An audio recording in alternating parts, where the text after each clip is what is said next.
Today, when I was talking with Monica and the Wealth Council Education team a few months ago, as we kind of started thinking about this presentation, it kind of occurred to us that it might make sense to revisit some of the, not really the technical issues, but maybe some of the broader issues concerning marital deduction planning for married couples. Obviously, that's where it becomes relevant. Um, because there's been so much talk about estate tax repeal. We know that the exemptions are very, very high now under as the $5 million exemptions continue to index northward. Um, and so for a lot of people, estate tax driven planning is just really irrelevant. We're going to look at some of those numbers today. But we still have to give a lot of thought to the marital deduction and kind of how marital deduction planning works, because there is so much more to it than just the estate tax applicable exclusion amount planning. We're going to touch on that a little bit, but we're going to spend some time really talking about some of the major issues in picking your marital deduction approach as you're designing estate plans for couples. And we're really honestly going to focus on the frankly the 99% of the entire US population who will never come within a sniff of the federal estate tax unless something really unusual happens and we end up with much lower exemptions. Again, we're going to be talking about people who do not have large estates. We're going to be talking about people with modest wealth, but looking at some of the other planning considerations that we've got to think about as we design their trusts for them. We're going to look at some of the tax considerations, both the federal estate tax and the state estate tax, for those of you who still practice in states that have a separate estate tax. We're going to look at the income tax implications of some of our choices, capital gains tax issues, basis adjustment issues, fiduciary income tax, ordinary income tax, and how the choices that we make during the marital deduction selection process really impact how those taxes get mitigated or exacerbated. We're going to look at the asset protection and legacy preservation side of the equation as well. And then we're going to look at that from the context of how do we protect the surviving spouse. And then we're also going to talk about how do we protect the legacy for our downstream beneficiaries. And so this is really kind of designed to come at us in two tranches: the tax considerations and the broader non-tax considerations. So we're going to look at both of those today. When we talk about the context for marital deduction planning, we're going to look at the estate tax mitigation or the estate tax deferral implications of our options. We're going to touch briefly on issues concerning non-citizen surviving spouses, because as hopefully we all realize by now, if the surviving spouse is not a United States citizen when our decedent dies, there is no unlimited marital deduction. It's capped at $60,000, and so we can use a special Q dot. It's a marital trust called a Q dot that allows us to effectively defer estate taxation, but it doesn't really work like the marital deduction. We're just going to touch on that a little bit. We're going to look at, again, the capital gains issues, the basis adjustment issues, and how the capital gains tax planning priority will impact not only the marital deduction options that we choose, but special triggers we might choose to include in our bypass trusts. Look at the legacy preservation issues, and we're going to talk about creating flexibility in post-mortem or after death administration once somebody has died. As I alluded to at the very beginning of this conversation, according to a Congressional Research Service report that came out in April of 2015, 99.8% of all Americans are below the federal estate tax threshold. This means that the federal estate tax has been repealed. That comes as a shock for some people, but the estate tax really has been repealed for the vast majority of Americans. And some of us, do a lot of higher end estate planning, and so we've got more than 0.2% of our clients are federally taxable. But if you look at the statistics that are issued by the CRS, the Congressional Research Service, mathematically, the estate tax has already been repealed. We know that Mr. Trump and the GOP tax reform blueprint both call for a full and final elimination of the federal estate tax, possibly with some kind of modified carryover basis or a recognition event at death for capital gains tax purposes. But really, the estate tax becomes largely irrelevant if people are U.S. citizens. It does remain a legislative priority for 2017, but I'll tell you, I don't think it takes much of a prognosticator to think that getting sweeping tax reform is going to be it's going to be a really tall order. Here we are, almost into October. There's been very little legislation of significance come out of Washington right now. It's a very tense political climate. That's not big news. And the world is just heating up. We've got issues concerning North Korea. Obviously, they keep rattling sabers over in North Korea. China's not being terribly supportive of the peace efforts over there. We see Russia and Belarus doing a lot of heavy military activity coming up this weekend with some of their military events. So the world peace climate is challenging. We may find ourselves re-embedded in Afghanistan. We may find ourselves otherwise extended from a military perspective, driving up expenses. And we know that as we drive up expenses, we're going to have to find revenue somewhere to pay those expenses. So it's going to be a very tall financial order just on the military front. Then we've got to think about the implications of hurricanes Irma and Harvey. Fortunately, it looks like Jose is not coming ashore, but there's billions upon billions upon billions of dollars worth of expenses that the United States is going to be facing in the next fiscal year. And it may be a very difficult political hurdle to clear for the president and for the kind of the embattled Congress to get major tax reform through.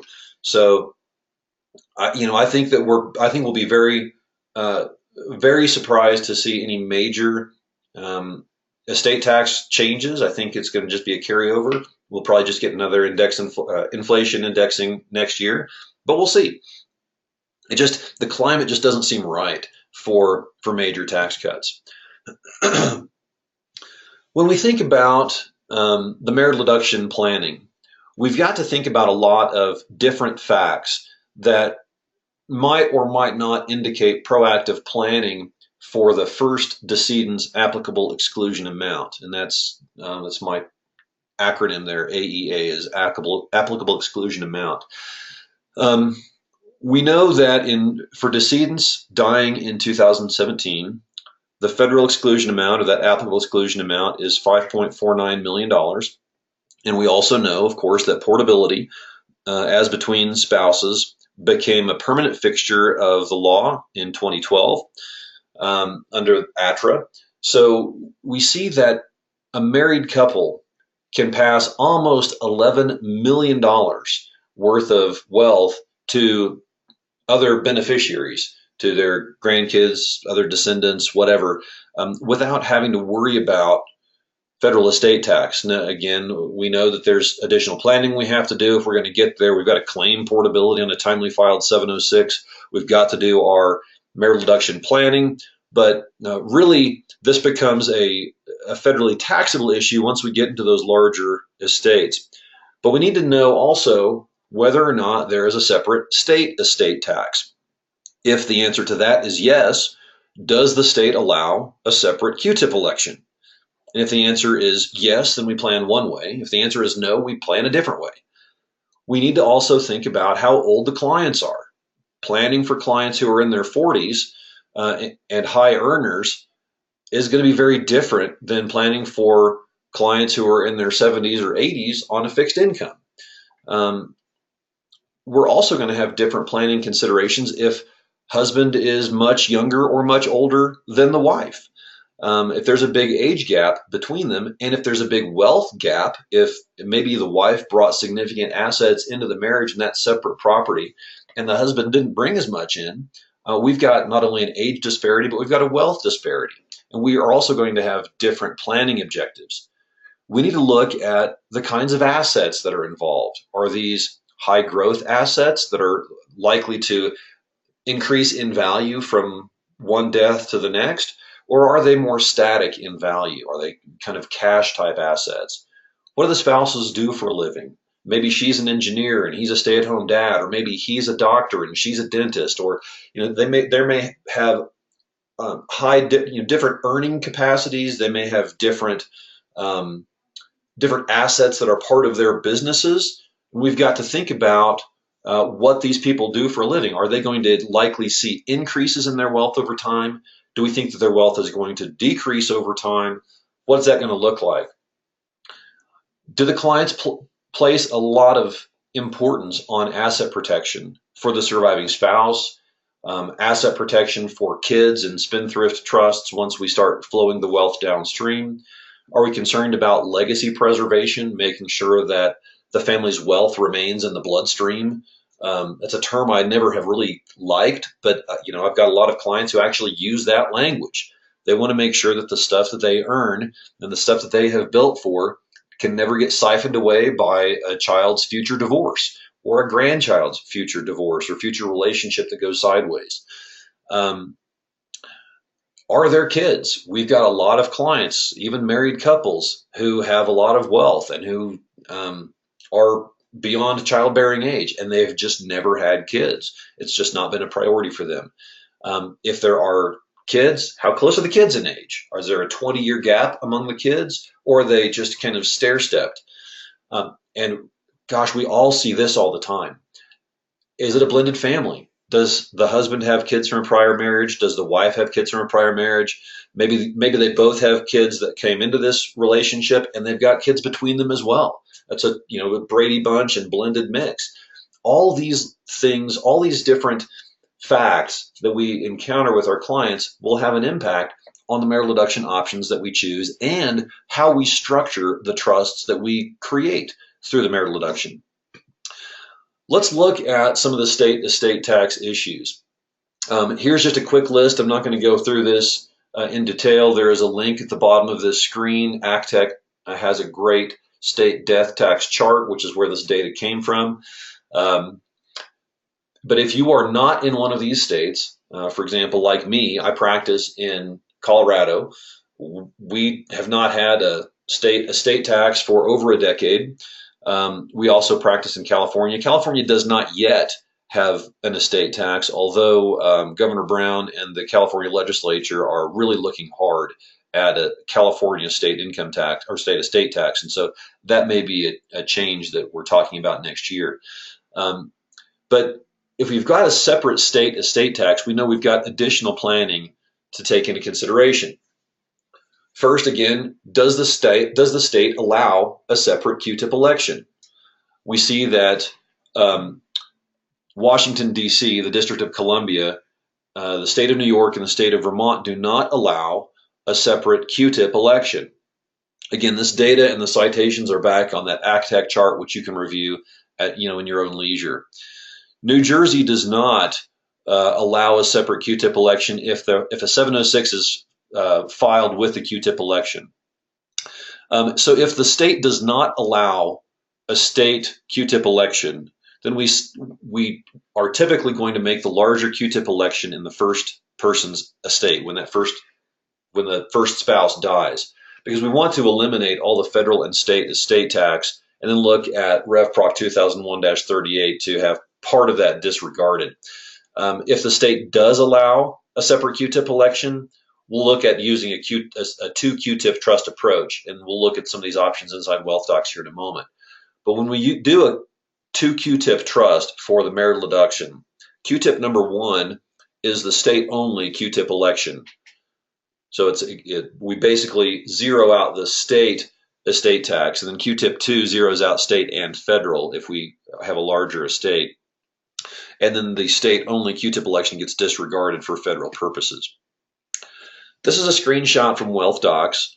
This is just the laundry list of various options that you've got for choosing your marital deduction in a trust. I mean, all we do in our practice is trust-based estate planning, even for our most modest clients. And we'll look at some of these options and how you come into how you kind of go through the decision-making process. But if you choose the fractional or pecuniary, really, if you choose anything except the Clayton election, you'll get an option to create two QTIP trusts. One is going to, you can use the fractional formula, for example, to reduce the federal estate tax to the lowest amount, reduce all state death taxes by federal, state, and any local taxes like in New York. Or you can create two QTIPs, and that's what we were just talking about. But these are the screenshots.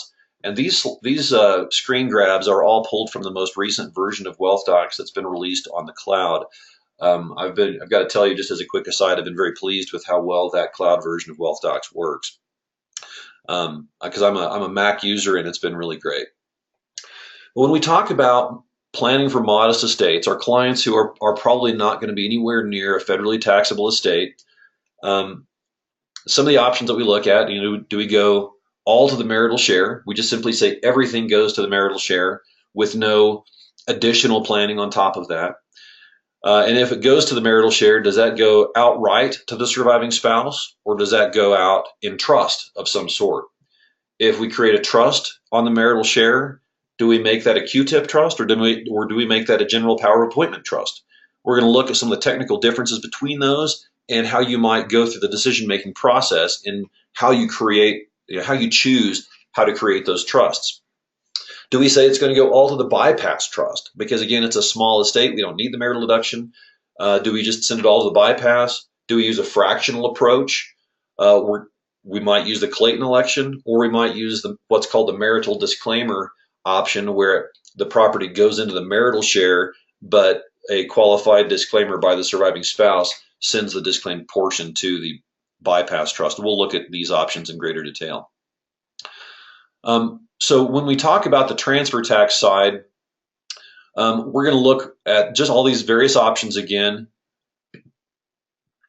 When we look at pecuniary formulas, we are solving for a specific dollar amount. It's convoluted, complicated formula language, but at the end of that formula language, we arrive at a dollar amount, and we use that dollar amount to fund the gift, to fund what's called a pecuniary gift, a gift of a dollar amount.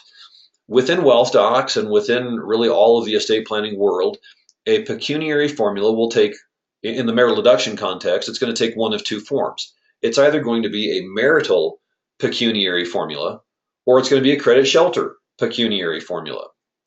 And it's going to be, if it's a marital lead trust, that's the pecuniary marital. And if it's a credit shelter lead, that's the pecuniary credit shelter formula. And they just kind of work in the inverse of each other. The marital lead trust funds the marital share first, but with the smallest dollar amount necessary to reduce all federal estate tax. The credit shelter works again just in the inverse. We're going to fund the credit shelter trust first with the largest dollar amount we can without triggering federal estate tax. And pecuniary formulas have been very popular. They're old-fashioned. They work. You're not going to really do them wrong, but they have some baggage. First, they require multiple rounds of asset valuation, because we've got to do a date of death valuation to know what the value of our decedent's estate was, so we know how to create the formula. And then, under a pecuniary approach, we have to go through a second round of valuation at the date of funding. So because you're not going to fund the marital and credit shelter trusts the day after the decedent dies. There's going to be some period of time that goes by. So with a pecuniary formula, we've got to do round one evaluation happens at date of death. Round two evaluation happens when the pecuniary gift is funded. And if there is any gain on those assets that go into the marital gift or into that pecuniary gift, then that gain gets recognized at the date of funding. And that gain can cause It could be a capital gains taxable event. That's what Keenan gain is. Keenan gain refers to the increase in value from date of death to date of funding on a pecuniary gift. So, I'm not completely down on pecuniary formulas. They have their place. I think it's unusual to use a pecuniary formula anymore because there are more attractive options that are less cumbersome from an administrative perspective. But if the estate is highly liquid and we're likely to be able to fund the pecuniary gift with cash or with a non-gain type asset, it might work. It could be fine. Or if we're talking about assets that are just not likely to increase in value from date of death to date of funding. Fractional marital can get you to the same place mathematically, but it's less cumbersome to implement a fractional marital formula. Fractional marital formula is, again, it's another mandatory formula, just like the pecuniary is a mandatory formula. We use math to decide how much we're going to put in the credit shelter trust or in the marital trust. But instead of solving for a fixed dollar amount like a pecuniary formula does, the fractional formula solves for a fraction. And then we apply the fraction that we solved for in our math, we apply that fraction to the assets in the decedent's estate. And through Wealth Docs has an option. I didn't grab the screen grab for it, but you can either apply that fraction ratably among all the assets in the decedent's estate, or you can solve for the fraction and then pick and choose assets to satisfy the fractional gift. It's kind of like a pecuniary hybrid, but we don't necessarily have to fractionalize every asset. If we use the fractional pick and choose approach, the trustee can simply select specific assets to satisfy the marital deduction formula and then ultimately fund the credit shelter and the marital trust. It does work as a credit shelter lead. So in other words, we fund the credit shelter as much as we can. And the only time we would fund a marital share is if the decedent's estate was bigger than the applicable exclusion amount. So if we're using a mandatory formula, either a pecuniary formula or a fractional formula on a modest estate where we don't have an estate tax problem, understand that either way, we are front loading the bypass trust. We're front loading that credit shelter trust, and we won't have a marital deduction trust. That's what that generally means. Now, a fractional formula, you're never going to go mathematically wrong using the fractional formula. You're never going to accidentally trigger estate tax. You might end up, you could very well end up forcing the clients into a bypass type trust that's going to have higher administrative responsibilities, higher administrative fees, frankly. You're going to capture the value of those assets. You're going to basically freeze the basis at the decedent's date of death. And so if those assets are later sold through the bypass trust and they have increased in value, you're going to recognize gain because you never get another estate inclusion for somebody. We're going to talk about some specific planning options that you can get to create basis adjustment.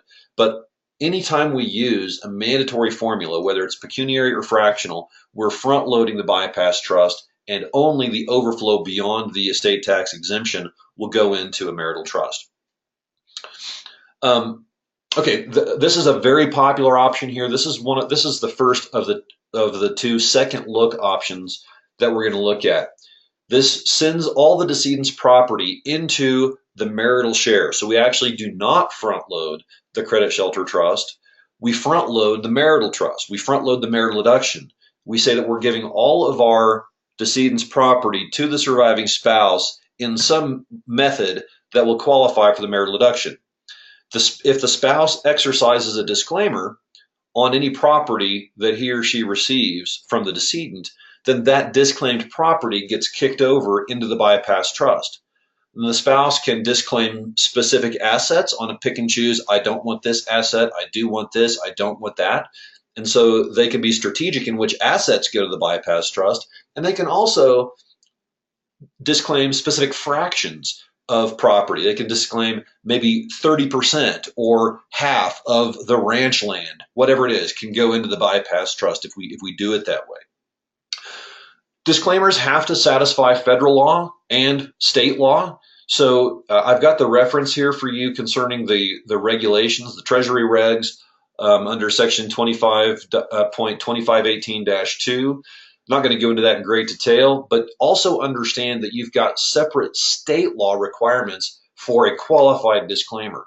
And if you get that wrong, the disclaimer will not be a qualified disclaimer and could very well trigger a taxable gift for the surviving spouse. So disclaimers can be elegant, but they're not, there are some technicalities that we've got to be careful about. When we're dealing with the marital disclaimer approach, we've got a lot of practical issues we've got to deal with.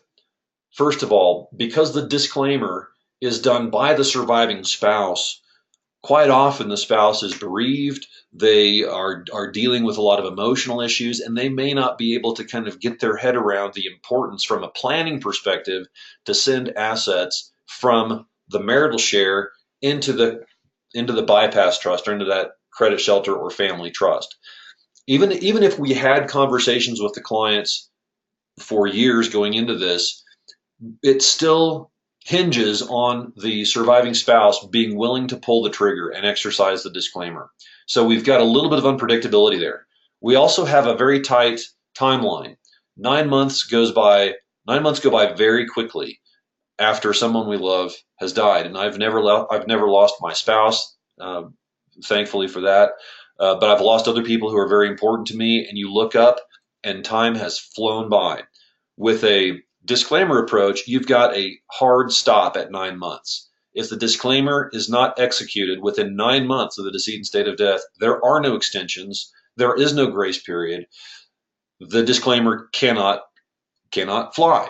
Again, worst case scenario, we end up keeping assets in the marital deduction share, but that forecloses our ability to fund a bypass trust if we get beyond the 9-month deadline. There are, again, the technicalities under the regs or technicalities under state law. If we blow it, we're not going to be able to make a qualified disclaimer. Also, when we use the disclaimer approach, we cannot give our surviving spouse any power of appointment over property that the surviving spouse has disclaimed. So if the surviving spouse disclaims property and it sends property from the marital trust into the family trust, the surviving spouse cannot later exercise a limited power of appointment and rewrite the bypass trust, which can be good from a legacy preservation perspective, but if a beneficiary, if a downstream beneficiary has had a major life event, like they've developed a disability or something else like that, the surviving spouse can't refine the trust for the benefit of that beneficiary. We're kind of stuck with the plan when that plan was put in motion. Now, yes, we absolutely can still make modifications through decanting, through the exercise of a trust protector power, but our surviving spouse cannot unilaterally exercise a special power of appointment. And we do have weaker inheritance preservation for the benefit of the decedent's heirs, because if all the property comes to the surviving spouse in the marital trust, there is an increased likelihood that the surviving spouse could commingle those assets, those marital trust assets, in a subsequent marriage. There's nothing stopping the surviving spouse from being able to do that, unless we have a pretty restrictive QTIP trust for that surviving spouse. So by front-loading the marital share, we do have at least slightly weaker inheritance preservation for our decedent's heirs. So again, probably not a good solution for a blended family. Marital disclaimers can be attractive options for clients who do have small estates, clients who are unlikely to follow through with administration. We all have these clients. Some are highly engaged. Some it's like pulling teeth to get them into the office to talk. If all the children are of one marriage, that certainly argues in favor of the marital disclaimer approach. But especially for clients who place a low priority on asset protection for the surviving spouse, and who also place a low priority on legacy preservation for the kids, I don't mean these to sound judgmental in any way. The clients will tell you how big these issues are for them. But if clients are concerned about asset protection for the surviving spouse, and if they're especially concerned about preserving their legacy for their kids, then the marital disclaimer is probably not the best option for them. Let's look at the Clayton election. This is the other second look option that we've got inside Wealth Docs. And I've got to tell you, in all honesty, it took me quite a few tries after I started learning about the Clayton before I finally had that light bulb moment. I really understood it. Because it seems kind of complicated, but gosh, it's actually a lot easier than it sounds. The way it works is it's kind of like the inverse of the disclaimer approach with a wrinkle. We saw in the disclaimer approach, we front load the marital share. With the Clayton election, we front load the bypass trust. We send all the property, all of our decedent's property to a trust that would qualify for the marital deduction if we make the election. So it's what my friend and mentor Lou Diamond calls a QTIPable trust. It can qualify for the marital deduction if we make the election. If we do not make the election, it simply remains a bypass trust. So if we make the election, that's an election that gets made on Schedule M, M as in Mary, on the 706, timely filed 706, federal estate tax return, and the assets that we list on Schedule M of the 706 become the marital deduction property. The assets that are not listed on Schedule M become the bypass trust or the family trust property. Now, because the Clayton election is actually a tax election made on a timely filed 706, we don't have the same technicalities that we're dealing with a disclaimer. Section 25.2518-2 doesn't even apply. We don't have to worry about state law application of disclaimer rules.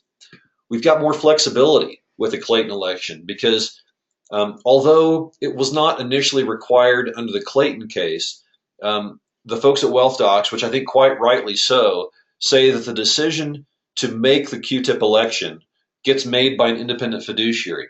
And as a quick aside, in the Clayton case, the QTIP election was made by the surviving spouse who signed the return, and she made the election on Schedule M. One of the issues that was not addressed in the Clayton case that I think, again, the authors of Wealth Docs have really gotten right is that there is a possibility that that there has been a change of beneficial interest by the surviving spouse by saying we're going to send some property to the bypass, some property to the marital, and we're going to do that by operation of an election. So maybe it's out of abundance of caution. It's certainly a more conservative approach, but I think it's the right approach. Wealth Docs requires that an independent fiduciary make that election on the Schedule M on the 706. With a disclaimer, we saw that we've got a hard stop at 9 months. Although the 706 is technically due within 9 months of our decedent's date of death, we can easily get a 6-month extension, typically just for asking for it. So instead of having a 9-month hard stop, we can usually end up with a 15-month filing period. We don't have to worry about the emotional issues of the surviving spouse as much. We don't have all the technical requirements of the disclaimer rules. And we've got a longer period of time to make the decision. It certainly makes the Clayton election be very attractive. We end up with increased asset protection for our surviving spouse because the decedent's property defaults into the bypass trust. We only end up with a marital share if an election is made. And if the election is made, we end up with a QTIP trust, which, as we'll see, does offer a measure of more protection than a general power of appointment trust, or certainly property that goes out outright. So we also end up with increased legacy preservation for our decedent's heirs because, again, we default property to the bypass trust, and then we have a structured QTIP trust as the backup. We don't have to give our surviving spouse a special power of appointment. The decedent's plan can continue to carry the day. It makes it very attractive in blended family situations. Clayton election, again, it's a beautiful option for clients with modest estates. I would not use it for clients that we know we have a federal estate tax problem, because if an election doesn't get timely made, we may have actually overloaded the bypass and trigger estate tax liability. I mean, if you've got a large estate, you're going to be doing a 706 anyway. But if you're doing an estate that you know is large and is most likely to have a federal estate tax problem, I would just use a fractional marital approach. But if you've got clients in that modest wealth range, clients who are engaged in the planning process, they're enjoying the process with you, and they're likely to follow through with estate administration, then Clayton becomes a pretty attractive option. Clayton works if you've got all kids of the same marriage, or if you've got kids of blended marriages, because again, front loads the bypass, QTIP for the marital, more structure for the legacy. Clients, again, who put a value on flexibility, but also who have a higher level of concern for asset protection for the surviving spouse, and also clients who have a stronger value for legacy preservation for their descendants. Now, there are a couple of other options we're not going to go into much detail on. These are just what I call fact-based options. Disinheriting the surviving spouse, for example. That's only going to come up if you've got other planning facts. You got a prenuptial agreement that says you can do that. You're doing Medicaid qualification work and you want to carve that out. You still have to take into consideration the state elective share that the surviving spouse can claim. And then the stated percentage or fraction, you'll see that option there as well. Again, you're going to be looking at other facts in the client's situation. But again, that kind of, I glossed over this, but this does argue in favor of making sure that if you're doing planning for married couples, you ask about the existence of a prenuptial agreement, and if there is one, you review it before you select the marital deduction options. Okay, so we've talked about the tax options that you've got to deal with. Now let's talk about how we design the marital trust and how we design the family trust, how we actually structure the gifts to the surviving spouse or for the benefit of the surviving spouse. Now, this option, this is a screenshot from WealthDocs again.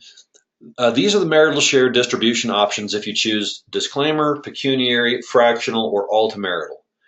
If you select Clayton, you will not get this option because the Clayton election requires a QTIP election, which means it's got to be a QTIP-able trust. So you're not going to get any option for the marital share on a Clayton except for QTIP trust. So let's look at the first option, which is outright to the surviving spouse. And we're going to listen to one of the great legal minds of our age, Michael J. Scott, about his thoughts on whether we should give an outright distribution to our surviving spouse. No, God! No, God, please, no! No! No! No! What Michael is telling us is that when we're dealing with outright gifts to our surviving spouse, there's no asset protection for the surviving spouse. There's no remarriage protection for the surviving spouse. We have dumped the decedent's property in the spouse's lap, and so there's no legacy preservation for the children. There's no legacy preservation for other beneficiaries. We simply say, here's the decedent's estate. So when we give an outright gift to our surviving spouse, we've got the same problems that we've got with any outright gift. For those of us who have been inside Wealth Counsel for more than about 20 minutes, we've had it pounded into our brains, and I've been part of who pounds it into people's brains. Don't give outright gifts. It's the worst thing you can do to somebody. There is no asset protection. Once that property is owned by that person, it can be claimed by a creditor in a lawsuit. It can be claimed by a divorcing spouse. There's no inheritance preservation for the children or for other beneficiaries. So again, the spouse is perhaps our decedent's most important beneficiary. Why should we not protect that surviving spouse just like we would protect any other beneficiary? If I've not made it clear, I hate the outright to spouse option. But so when we're looking at, if we take marital outright off the table, then we're dealing with a trust of some sort. Well, when we're talking about creating a marital trust, we've got to think about things like how do we protect the assets for the surviving spouse against claims of future creditors or commingling with a future spouse or a future ex-spouse of our survivor? How do we protect the assets and the inheritance from being alienated away from our downstream beneficiaries if that surviving spouse remarries? What happens if the surviving spouse remarries and then predeceases the new spouse. We want to make sure, again, that the decedent's wealth and the wealth that the initial couple built ultimately flows downstream to their intended beneficiaries. So again, here's the QTIP trust options as well, and the Marital General Power of Appointment Trust. The Marital GPA Trust, General Power of Appointment Trust, is a function of Section 2056B5 of the Internal Revenue Code, and it requires that the surviving spouse be entitled to all the income of the marital trust during the survivor's life, and it has to be payable at least annually. The survivor must have a lifetime or testamentary general power of appointment to appoint to the spouse's self or to his or her own estate. So we've got to trigger estate inclusion under Section 2041. The surviving spouse has to be able to exercise that general power unilaterally. We cannot require that power can only be exercised with a joinder of some third party. If it is a lifetime general power of appointment, we have significantly increased the asset protection concerns for that marital trust. Because if the surviving spouse has a lifetime general power to appoint property from the marital trust to themselves, then they could be compelled to do that by a judge who's got an order, enters an order against that surviving spouse. So if we're doing a marital GPA trust, the testamentary general power is the most reasonable way to go. And nobody else can appoint property away from the surviving spouse in order to qualify. We do not have to have access to principal in a GPA trust. If we do make distributions from principal, we're going to have the interested trustee limited to an ascertainable standard. That's health, education, maintenance, and support. And if we've got an independent trustee, we can make that non-ascertainable standard, purely discretionary. One of the options that WealthDocs affords is to say that if, as far as any distribution from any trust, any distribution of principal from any trust can be kind of this blended approach, where an interested trustee is limited to an ascertainable standard and the independent trustee is purely discretionary. You can require a prenup for any type of principal distributions from the marital GPA trust, although again, we can never foreclose the survivor's ability to get income out of that trust, otherwise it does not qualify for the marital deduction.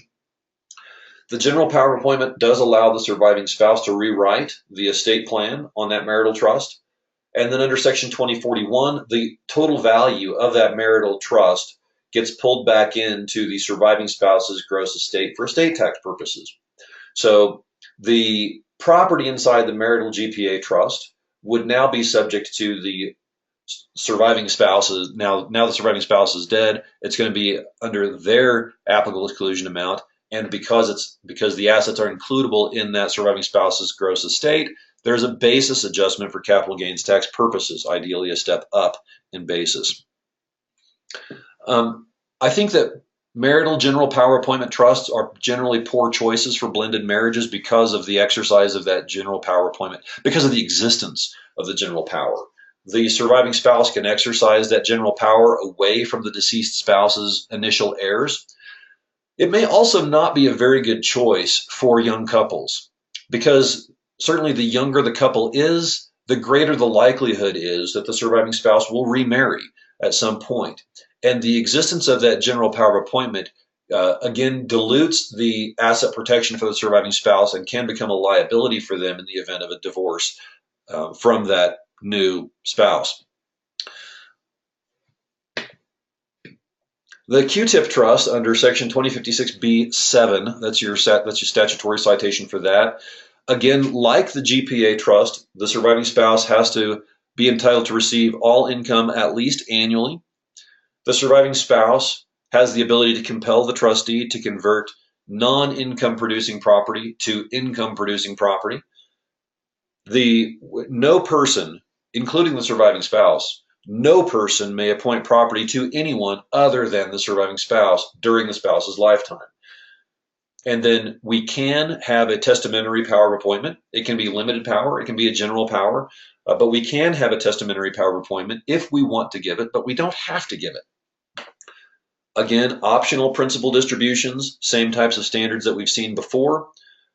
If we give our surviving spouse a limited power of appointment, the surviving spouse could rewrite the estate plan, again, subject to the terms of that power of appointment, but it might not be a bad idea for flexibility purposes.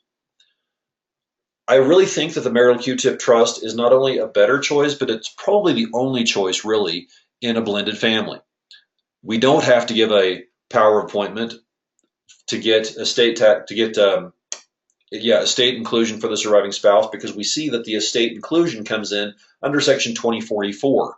So we still get the assets in the Marital QTIP trust included in the surviving spouse's estate. So it's under that spouse's applicable exclusion amount.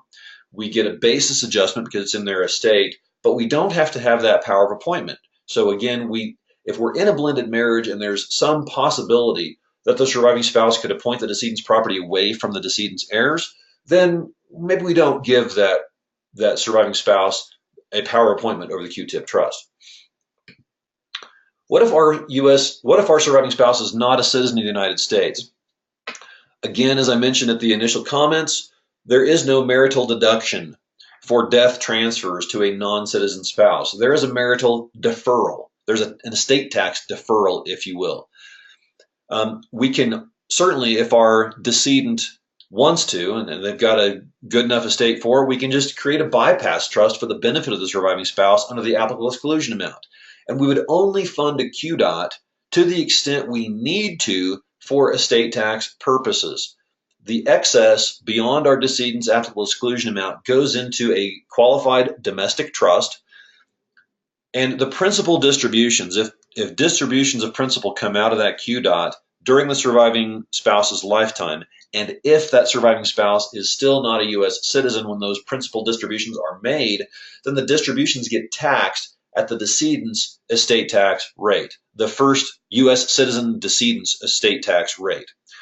And then the remaining QDOT balance gets taxed at the decedent's estate tax rate when that non-citizen spouse dies. Now, there are special rules that apply to how QDOTs work with values over $2 million. Not going to get into that now, but just understand that if you're dealing with non-citizen clients, one or both is not a citizen of the United States, you've got some really sticky planning issues, and you need to be really sharp on those rules.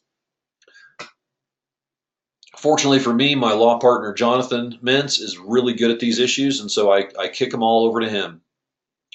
Now, let's look at the bypass side of the equation when we're dealing with bypass trusts. Bypass trusts still matter, and they matter a lot in the context of a non-taxable estate. Well, this is true because, first of all, there are an awful lot of estate plans that have already matured. Somebody is already dead. Those bypass trusts are already in existence.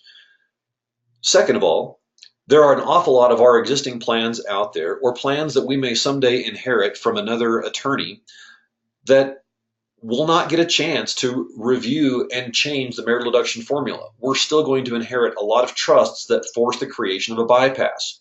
But even beyond those two issues, bypass trusts still provide higher level of asset protection for both the surviving spouse and for other beneficiaries, and they also provide a much higher level of legacy preservation for our downstream beneficiaries.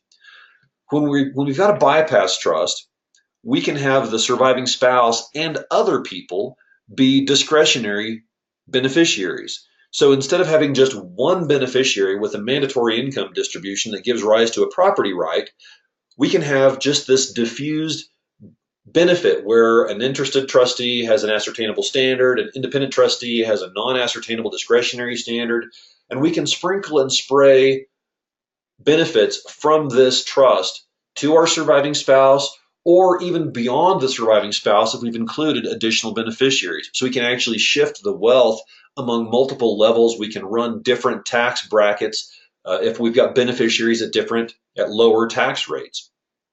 We again preserve the inheritance for our other beneficiaries, and we can also create testamentary supplemental needs bypass trusts for governmental benefits if we've got disabled beneficiaries.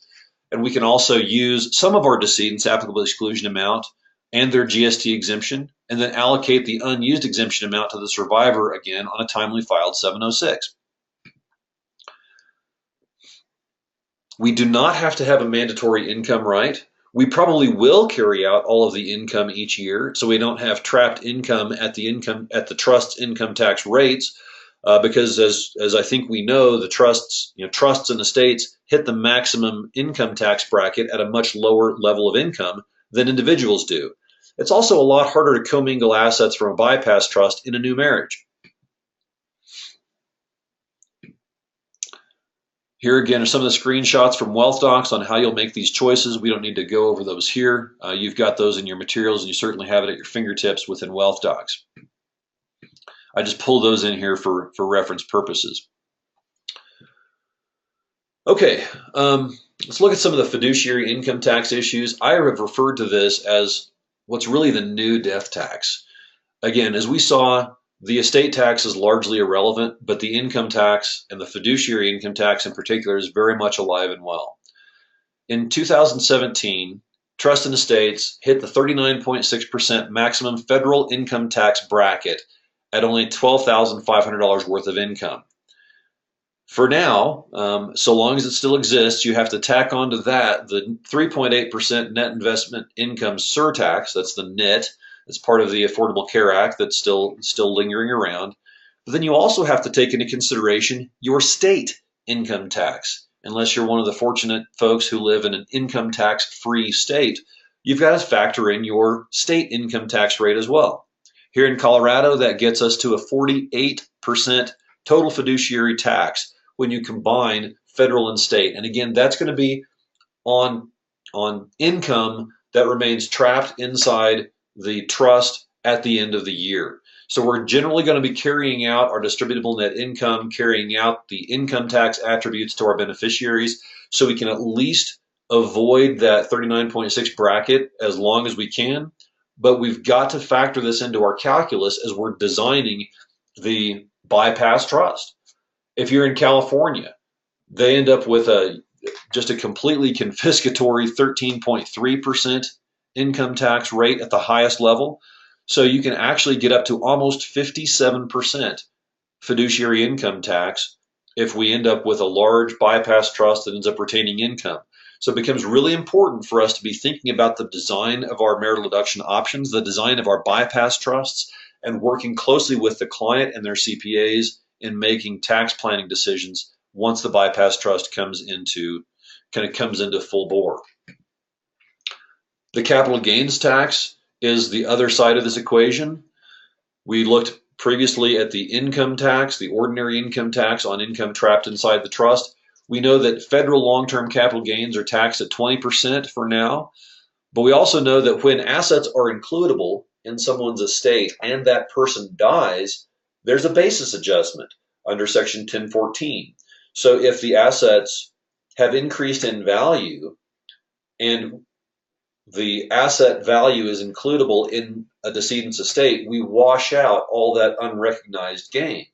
So we get a new step up to the value at the decedent's date of death. Here in Colorado, again, the 4.63% applies to all income with a handful of exceptions that really aren't relevant. But here in Colorado, we end up with about a 24.5% tax on capital gains, on appreciation on assets once those are sold. In California, it can be up to 33.3%. Again, you got the federal 20 plus up to 13.3 for the state capital gains tax. So we end up with a bypass trust a lot of different ways. Certainly our mandatory formulas front load a bypass trust, so we end up there anyway. If we do a disclaimer approach, we know that the disclaimed portion goes to the bypass trust. If we don't disclaim, everything stays in the marital share. If we do a Clayton election, we front load the bypass trust, and we only end up with a QTIP marital if we make the election.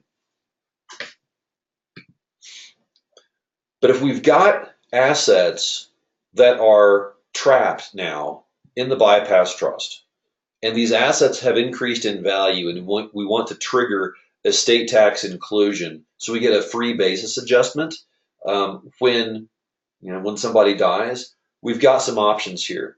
First of all, the low-tech option, which absolutely works, is we could distribute low basis assets that are highly appreciated to the surviving spouse out of the trust or to the beneficiary out of the trust before that person dies. And if we do that, then we certainly get the basis adjustment. It's triggered under Section 2041. It's not even a 2041 issue. These are now owned assets by that decedent. And Section 1014 gives us a new basis adjustment on that person's death.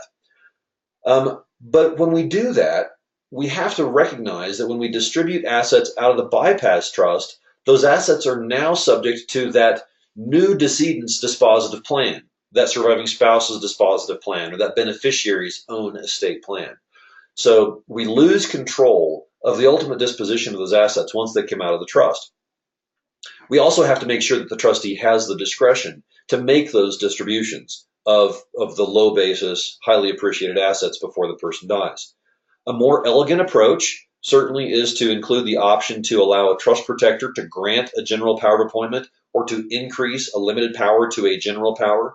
Or we could decant. We could use either our state law decanting act, or we could migrate the trust to another state like Nevada or South Dakota that's got a better decanting statute and decant from the restrictive bypass trust into a new trust that has some kind of estate tax defect, like a general power of appointment.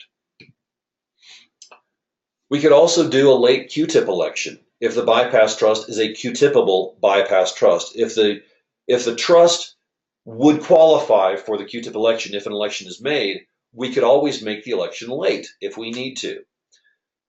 Because the QTIP election is made on the last timely filed 706, but if no return is filed, because it's a smaller estate, if no return is filed on time, then the first late filed return can still claim the QTIP election.